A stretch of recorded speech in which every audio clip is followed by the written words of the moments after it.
नमस्कार दोस्तों, स्वागत है आप सभी का आपके अपने YouTube चैनल यू सक्सेस पर। दोस्तों, आज मैं जुड़ा हूं आपके साथ राजस्थान की ज्योग्राफी से लेकर, और राजस्थान की ज्योग्राफी में दोस्तों आज हम जो टॉपिक पढ़ेंगे वो पढ़ेंगे दोस्तों जलवायु।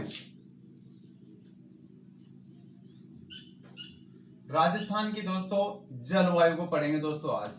ठीक है, बहुत महत्वपूर्ण टॉपिक है दोस्तों। हर एग्जाम में ऐसे क्वेश्चन देखने को मिलते हैं दोस्तों। तो इसको दोस्तों बहुत ही आसानी से समझेंगे, बहुत आसान तरीके से समझेंगे इसको, ताकि आपके ऑब्जेक्टिव गलत नहीं हो पाए। सही दिख रहा है ना? चलो ठीक है।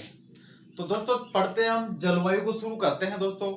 जलवायु को दोस्तों जब भी आप पढ़ना स्टार्ट करोगे तो आपको वहां पर एक दो शब्द हैं जो आपको बार बार देखने को मिलेंगे दोस्तों। पहला हो जाएगा दोस्तों आपके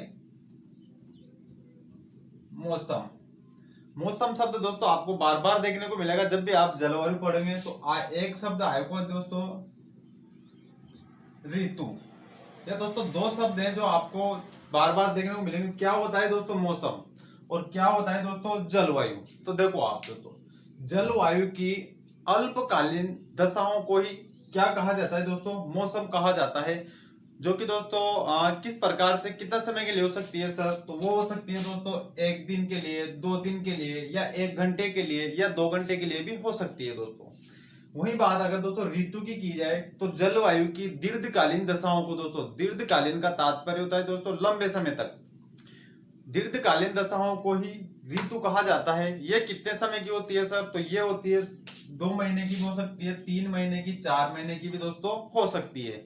तो दोस्तों इन दो ही शब्दों को आज हम इसको अगर आपको ये समझ में आ गया तो आपको जलवायु इस आपके कंप्लीट दोस्तों। आपको सारी जलवायु आपको मिनटों में याद हो जाएगी दोस्तों, अगर आपके दो शब्द समझ में आएगी तो दोस्तों इसी को आज हम कंप्लीट करेंगे।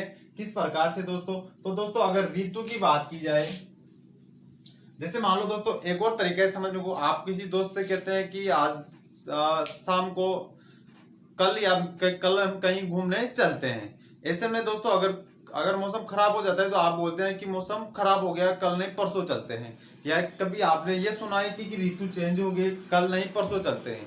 यह नहीं होता दोस्तों, क्योंकि ऋतु की कोई 1 दिन की 2 दिन की प्रक्रिया नहीं है। यह कुछ लंबे समय तक धीरे धीरे परिवर्तन होती है। तो दोस्तों ऋतु जो कि 3 से 4 महीने, 2 महीने, इसमें परिवर्तन होती है दोस्तों। और मौसम होता है दोस्तों वो 1 से 2 घंटे में, 3 घंटे में, 5 घंटे में, इस प्रकार से ये अल्पकालीन दशाओं को क्या कहा जाता है दोस्तों? मौसम कहा जाता है। ठीक है।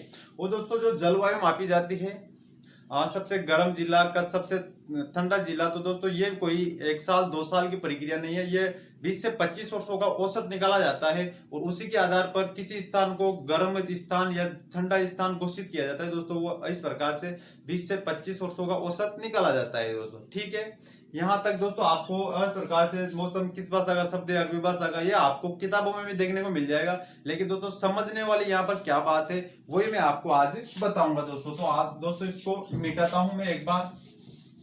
देखो आप दोस्तों,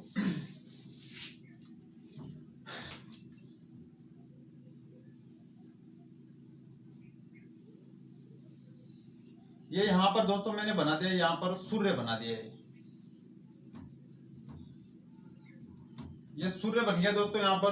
अब आपको दोस्तों पृथ्वी की 2 गतियां पाई जाती है दोस्तों, परिक्रमण गति और एक होती है परिभ्रमण गति।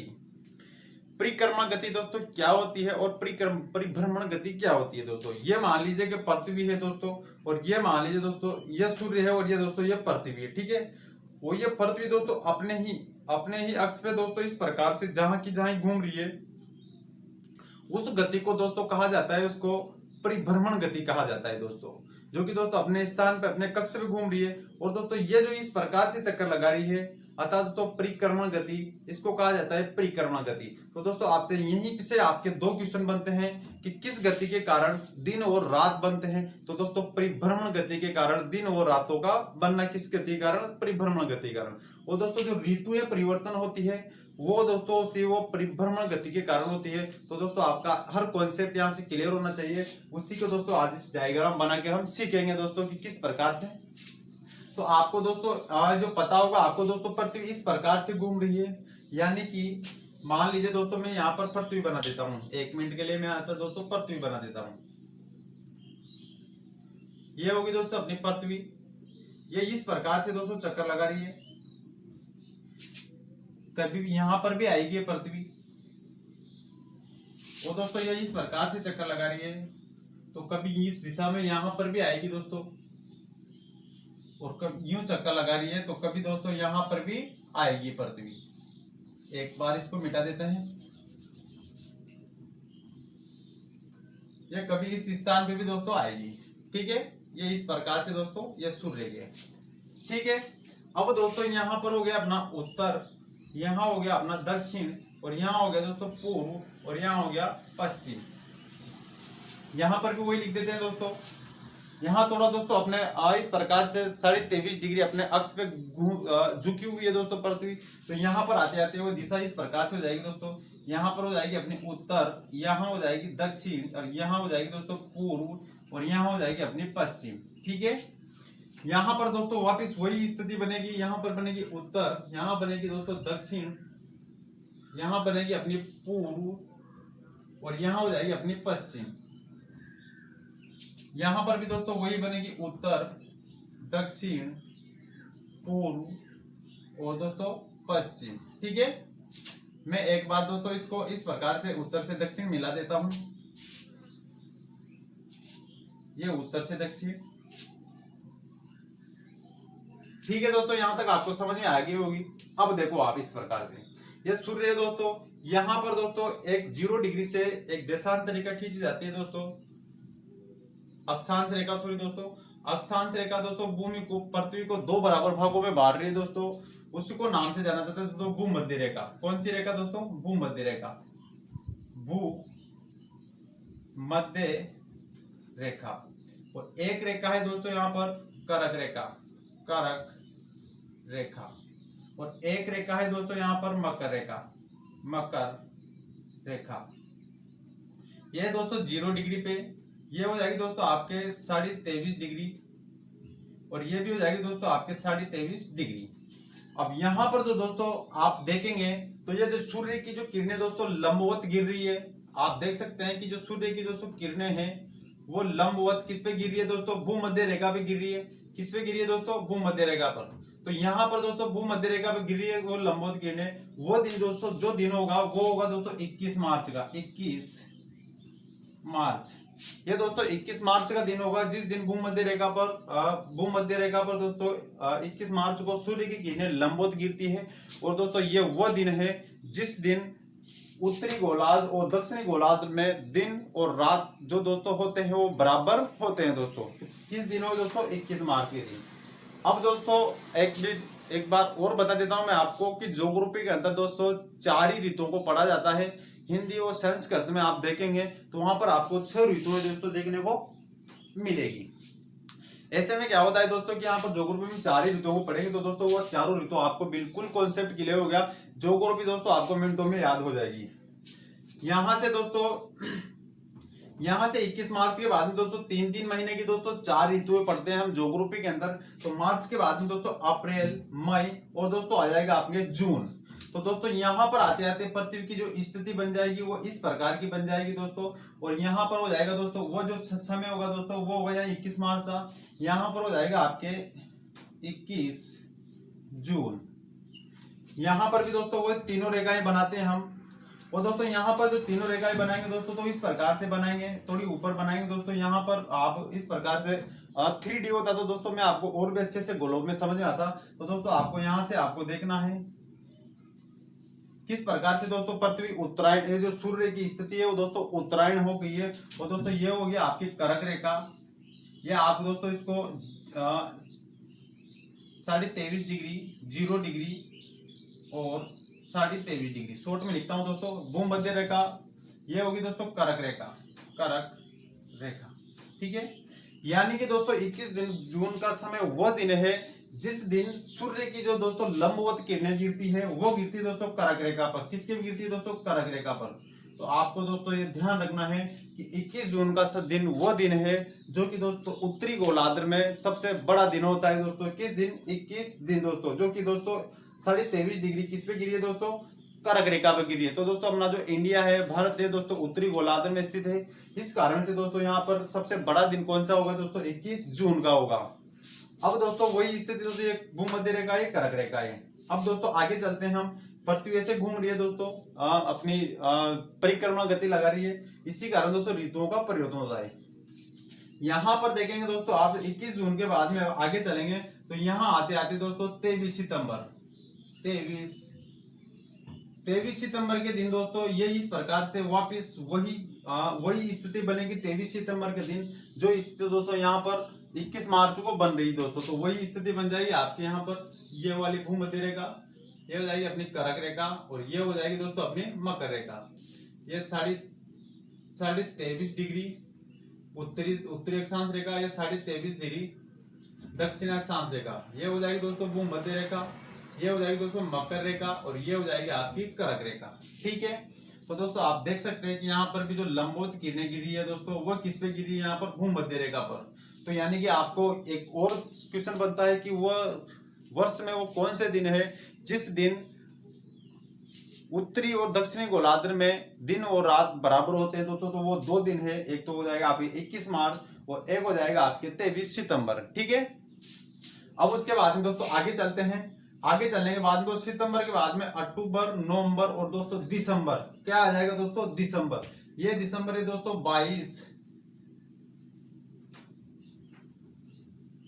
22 दिसंबर का दोस्तों समय है। उस दिन दोस्तों ये जो आप देख रहे हैं इसी के दोस्तों अपोजिट यहाँ पर दोस्तों आपको जो रेखा देखने को मिलेगी वो हो जाएगी दोस्तों मकर रेखा, ये हो जाएगी आपके भूमध्य रेखा और ये हो जाएगी दोस्तों आपके कर्क रेखा। 23.5 डिग्री, 0 डिग्री, 23.5 डिग्री, ये हो जाएगी दोस्तों कर्क, ये हो जाएगी भूमध्य और ये हो जाएगी दोस्तों मकर। आप सोच रहे होंगे दोस्तों कि ये बीच में से कैसे नहीं है। दोस्तों आप देख सकते हैं, अगर आपको 3D होता तो मैं आपको दिखा देता, लेकिन दोस्तों आपको देखना है कि ये इस प्रकार से ये किस में होगी दोस्तों। जो सूर्य हो जाएगा वो 22 दिसंबर के दिन दोस्तों इस प्रकार से पूर्णतया दोस्तों मकर रेखा पर लंबवत गिरता है और दोस्तों ये हो जाएगा अपने उत्तरी गोलार्ध में सबसे छोटा दिन दोस्तों। जिस दिन दोस्तों इस प्रकार से सर्दी भी बहुत पड़ती है, वो आपको इस प्रकार से भी ऋतु बताएंगे तो उसमें समझ में आ जाएगा। अब जो दोस्तों आपको देखना है कि किस प्रकार से यहाँ पर एक ऋतु यहाँ पर एक यहाँ और एक यहाँ और यहाँ पर दोस्तों 12 महीने की दोस्तों तीन माह की 4 ऋतुओं में बांटा गया है दोस्तों। वो किस आधार पे बांटा गया है दोस्तों। अब आप देखो यहाँ पे मार्च के बाद में दोस्तों इस प्रकार से सर्दी खत्म हो जाती है और दोस्तों धीरे धीरे गर्मी शुरू हो जाती है और दोस्तों वो 21 जून तक आते आते दोस्तों गर्मी का इस प्रकार से सर्दी और गर्मी का जो दोस्तों मौसम होता है, इसको जिस ऋतु के नाम से जाना जाता है दोस्तों वो होती है आपके बसंत ऋतु।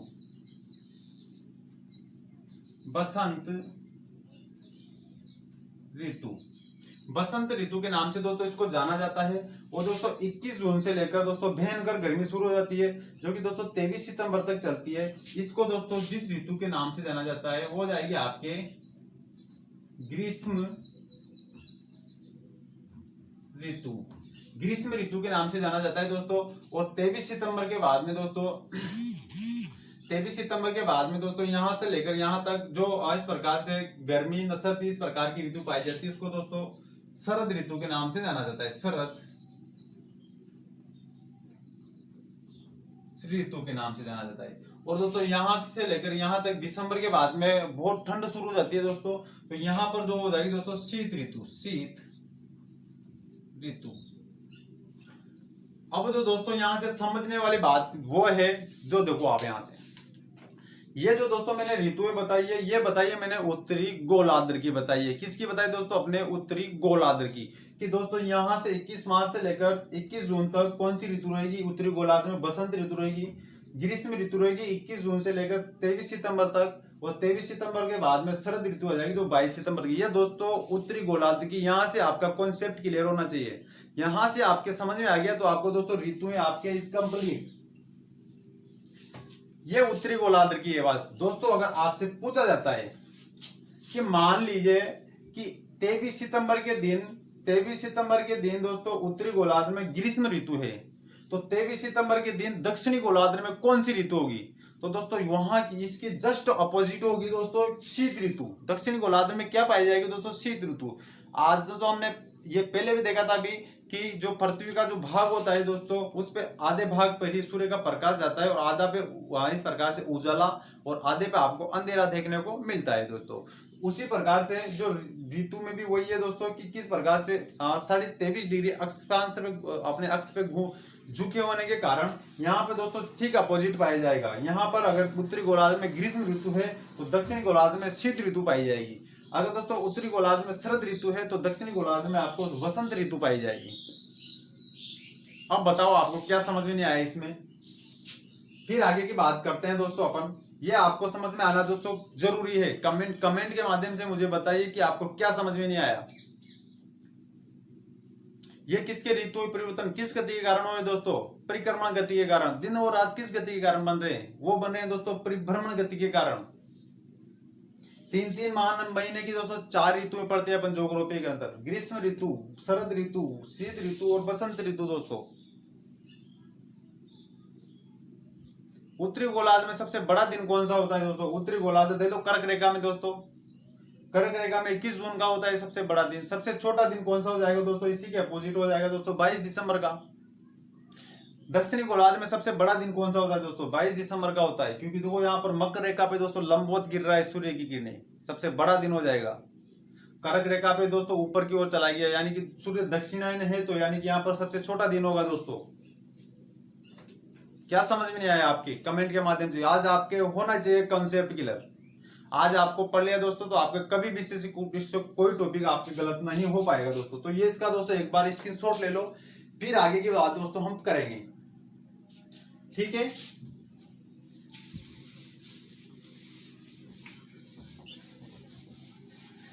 आगे देखते हैं दोस्तों। बहुत इजी है दोस्तों, समझ एक बार आपके ज्योग्राफी समझ में आएगी तो बहुत ही इजी दोस्तों, मिनटा में याद हो जाएगी तो आपको। अब जो दोस्तों हमको जिस चीज से हमें कॉन्सेप्ट क्लियर करना है वो दोस्तों हमें करना है कटिबंधों से। कटिबंधों से दोस्तों आपका कॉन्सेप्ट क्लियर होना चाहिए। ये दोस्तों आप पृथ्वी देख रहे हो, ये गोला नहीं दोस्तों, पृथ्वी का मानचित्र है। इसमें आप दोस्तों हमने यहाँ पे अभी भी देखा था, ये हो जाएगी अपनी 0 डिग्री भूमध्य रेखा, भूमध्य रेखा, ठीक है। यहां पर हो जाएगी दोस्तों 23.5 से 23.5, ये हो जाएगी दोस्तों 23.5 से 23.5, ये हो जाएगी आपके कर्क रेखा, कर्क रेखा।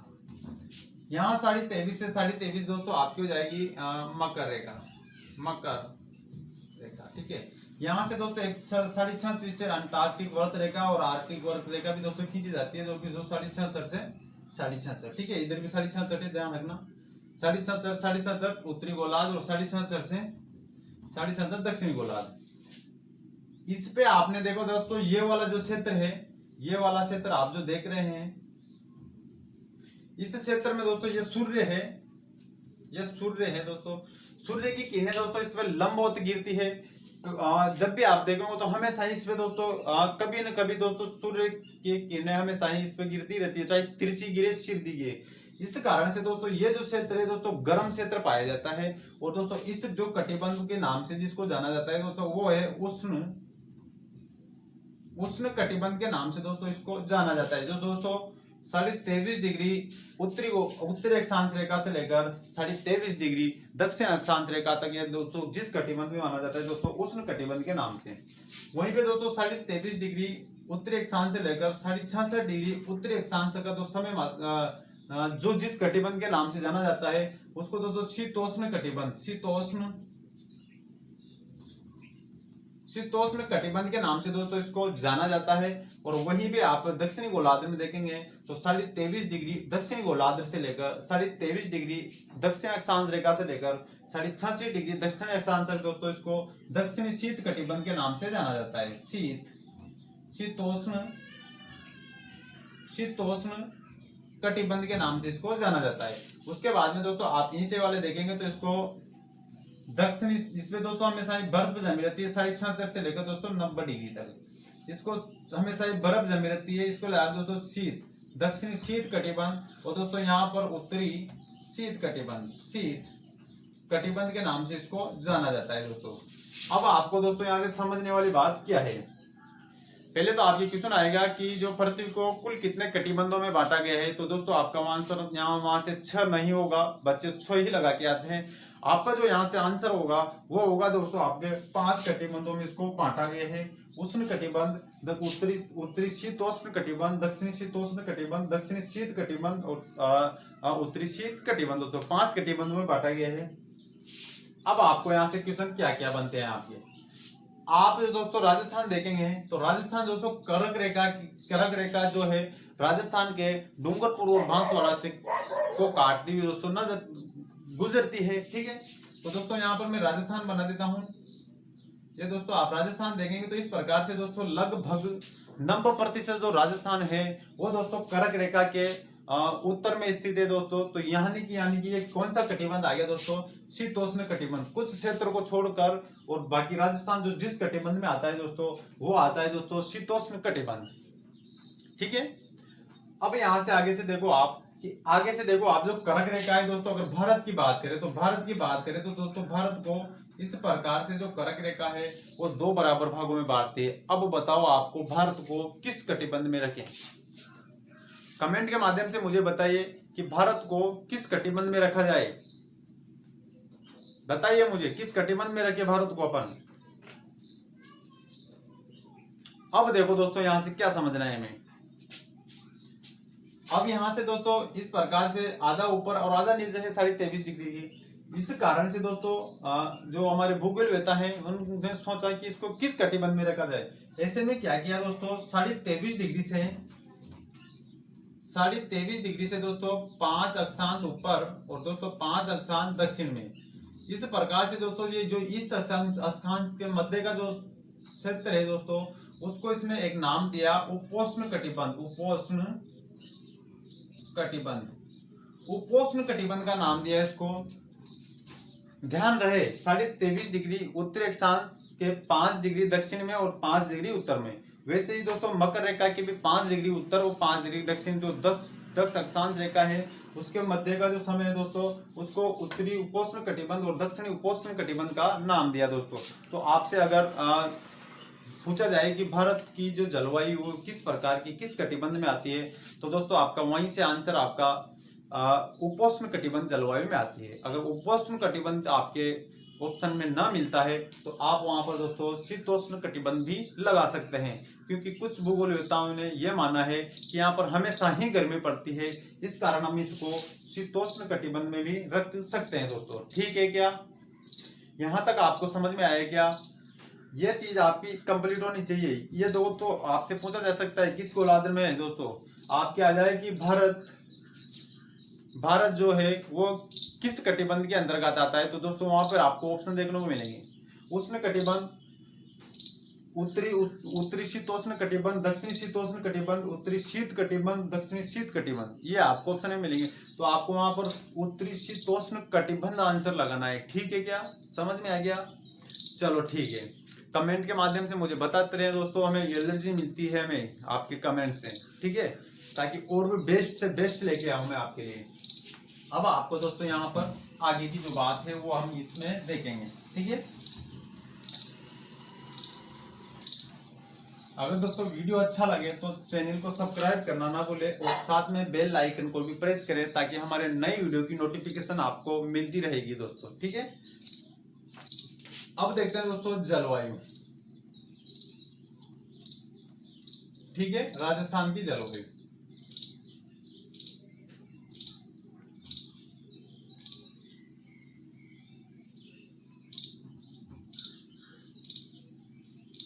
ये दोस्तों अपना भारत है। भारत में अगर आप देखेंगे दोस्तों तो जो कर्क रेखा है दोस्तों अपने अभी देखी थी वो कर्क रेखा गुजरी है दोस्तों, यहां से होकर गुजरी है। कौन सी दोस्तों, 23.5 डिग्री कर्क रेखा। ठीक है क्या, यहां से देखा था दोस्तों अपने, यहां से देखा था दोस्तों अपने भूमध्य रेखा, भूमध्य रेखा। ठीक है क्या, चलो ठीक है, 0 डिग्री अक्षांश रेखा। अब आपने देखा था दोस्तों कि 0 डिग्री अर्थात दोस्तों भूमध्य रेखा पर सूर्य की किरणें जो लंबवत होती है वो किस दिन होती है गुरुजी? ये तो अभी तो बताया था आपने, कितने दिन दोस्तों? ये होती है अपने 21 मार्च। 21 मार्च के दिन दोस्तों किरणें जो सूर्य की होती है लंबवत, वो भूमध्य रेखा पे होती है दोस्तों, यहाँ पर होती है। ऐसे में अगर आप देखेंगे दोस्तों तो उसके 21 मार्च के बाद में दोस्तों, मार्च के बाद में अप्रैल, मई, जून, कितनी जून दोस्तों? 21 जून। 21 जून को दोस्तों लंबवत किरणें किस पे हो जाती है दोस्तों? कर्क रेखा पे हो जाती है। यानी कि जो तो ये वाला समय है, अर्थात अगर दोस्तों अपन देखें, अप्रैल की बात करता हूं मैं, आपके कौन से महीने की बात करता हूं दोस्तों? अप्रैल में।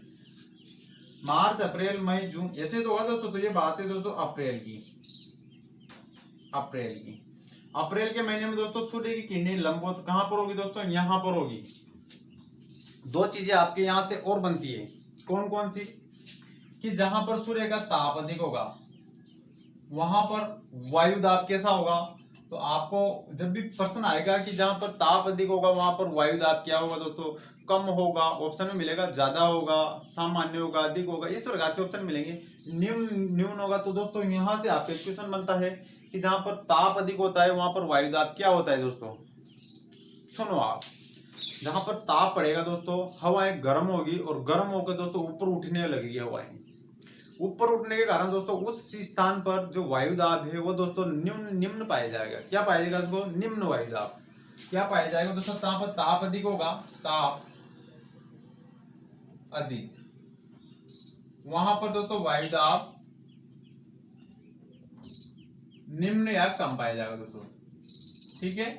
और दोस्तों जहां पर एक और क्वेश्चन आता है दोस्तों कि वायु की दिशा, वायु की दिशा होती है, ऑप्शन में मिलेंगे आपको निम्न से उच्च, उच्च से निम्न की ओर, अधिक से, इस प्रकार से मिलेंगे। तो दोस्तों आपको ये चीज याद रखनी है कि जो वायु की दिशा होती है दोस्तों, निम्न का अर्थ होता है दोस्तों कम, या आप बिल्कुल भी मत मानो। यानी कि दोस्तों जहां पर बिल्कुल भी हवा नहीं है वहां से उच्च की ओर कैसे जा सकती है हवाई? हवाई जहां पर होगी वहीं से तो चलेगी दोस्तों। तो वहां से उच्च वायु दाब से निम्न वायु दाब की तरफ। तो यहां से दोस्तों वायु की दिशा होती है वो होती है दोस्तों उच्च से निम्न की ओर। ये आपको दोस्तों दो चीजें यहां से याद रखनी है। ठीक है। अब देखो यहाँ पर सूर्य की किरणें दोस्तों लंबवत पर गिर रही है। कहां पर गिर रही है दोस्तों? अप्रैल के महीने में यहाँ पर गिरी है दोस्तों। ये भूमध्य रेखा यानी कि यहाँ पर 40 डिग्री अक्षांश रेखा पर यहाँ पर गिरी है दोस्तों। तो दोस्तों 40 डिग्री नहीं, ये यहाँ पर अप्रैल के महीने में, इसके महीने में यहाँ पर आ जाएगी। इस कारण दोस्तों यहाँ पर पाया गया दोस्तों अरब सागर पाया गया है, इधर बंगाल की खाड़ी पाई गई है दोस्तों। तो यानी कि यहाँ पर कौन सा स्थान है दोस्तों? पानी पानी है। यहाँ पर दोस्तों हवाएं गर्म होगी, और हवाएं गर्म होने के बाद दोस्तों ऊपर उठेगी। क्या उठेगी दोस्तों? हवाएं ऊपर उठेगी। वायु दाब क्या हो गया? निम्न हो गया। बात किस महीने की चल रही है दोस्तों? अप्रैल के महीने की चल रही है। ऐसे में हवाएं निम्न वायु दाब हो गया, निम्न वायु दाब। ऐसे में क्या होगा दोस्तों? इधर से हवाएं आएगी। कहां से हवाएं आएगी दोस्तों? इधर से हवाएं आएगी। इधर से हवाएं आएगी और भयंकर तूफान आएगा दोस्तों। क्या आएगा दोस्तों? तूफान। यानी कि दोस्तों अप्रैल के महीने में अपन राजस्थान पड़ता है दोस्तों। यहाँ पर अप्रैल के महीने में राजस्थान में क्या आते हैं दोस्तों? तूफान। क्या आते हैं दोस्तों? तूफान आएंगे राजस्थान में अप्रैल के महीने में। भयंकर दोस्तों लू चलेगी। तूफान राजस्थान में सर्वाधिक कौन से जिले में आते हैं दोस्तों? श्री गंगानगर में। याद रहना चाहिए आपको। भयंकर तूफान आएंगे, आंधियां चलेगी दोस्तों, और आंधियां चलेगी।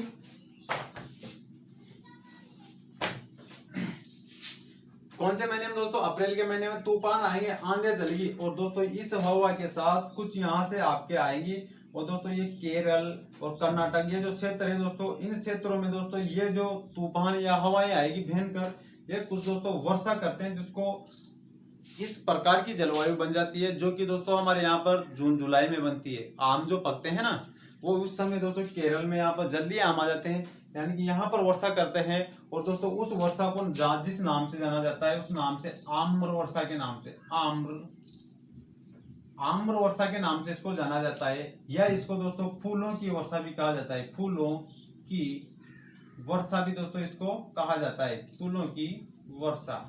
उसके बाद में दोस्तों इसी को दोस्तों चेरी ब्लॉसम के नाम से भी, चेरी बलासियम के नाम से भी दोस्तों इसको जाना जाता है। और इस हवा के कारण दोस्तों यहाँ पर बंगाली खाड़ी में इस प्रकार से चक्रवात बनते हैं, जिसको दोस्तों भभूलिया के नाम से जाना जाता है।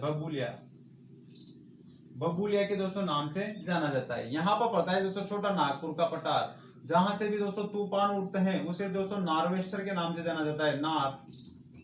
नॉर्वेस्टर के नाम से जाना जाता है। और दोस्तों ये जो तूफान है दोस्तों, ये इधर से यहाँ से चलेंगे और दोस्तों ये असम, पश्चिमी बंगाल, असम, कर्नाटक, इसमें दोस्तों चाय की खेती के लिए उपयोगी होते हैं। दोस्तों चाय की खेती के लिए दोस्तों लाभदायक होते हैं। इसके दोस्तों टी सावर्स के नाम से जाना जाता है। टी सावर्स, इसको जिस नाम से जाना जाता है दोस्तों, टी सावर्स के नाम से इसको जाना जाता है। किस तूफान को दोस्तों? नॉर्वेस्टर से, जो कि दोस्तों छोटा नागपुर की पहाड़ियों से निकलता है। उसी के बाद में दोस्तों एक तूफान यहाँ चलता है दोस्तों, सिक्किम में जाता है, सिक्किम में, पश्चिमी बंगाल में दोस्तों, और उसको दोस्तों काला वैसाखी के नाम से जाना जाता है। किस नाम से? काला वैसाखी। दोस्तों यहाँ पर वैसाखी, चैत्र वैसाखी तो आएगा, काला वैसाखी के नाम से दोस्तों इसको जाना जाता है। अब दोस्तों यहाँ से आपके क्या समझ में नहीं आया?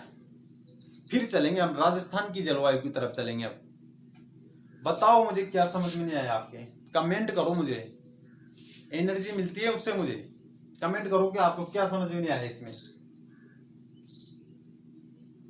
अक्षांश देशांतर रेखाओं के माध्यम से सीखा हमने, इसमें इस प्रकार से सीखा दोस्तों। कुछ दोस्तों इधर से भी हवाएं निकलती है, वो यहाँ पर भी वर्षा कर देती है, कुछ इस क्षेत्र में भी वर्षा हो जाती है दोस्तों। ये एक चीज ध्यान रखना है दोस्तों, ये मानसूनी वर्षा नहीं है। मानसूनी वर्षा दोस्तों जून जुलाई से प्रारंभ होती है, मानसूनी वर्षा में नहीं आएगी ये। ठीक है दोस्तों, अगर यहाँ तक आपको समझ में आ गया है तो आगे के बाद हम दोस्तों अगले वीडियो में मैं आपको लेके आऊंगा दोस्तों। आप उसको देखना ना भूलें। अगर इसको भी दोस्तों आपने पूरा देखा है तो आपका बहुत बहुत धन्यवाद। वीडियो अच्छा लगा हो तो चैनल को लाइक शेयर सब्सक्राइब जरूर करें और अपने जरूरतमंद दोस्तों को भेजना ना भूलें दोस्तों। धन्यवाद।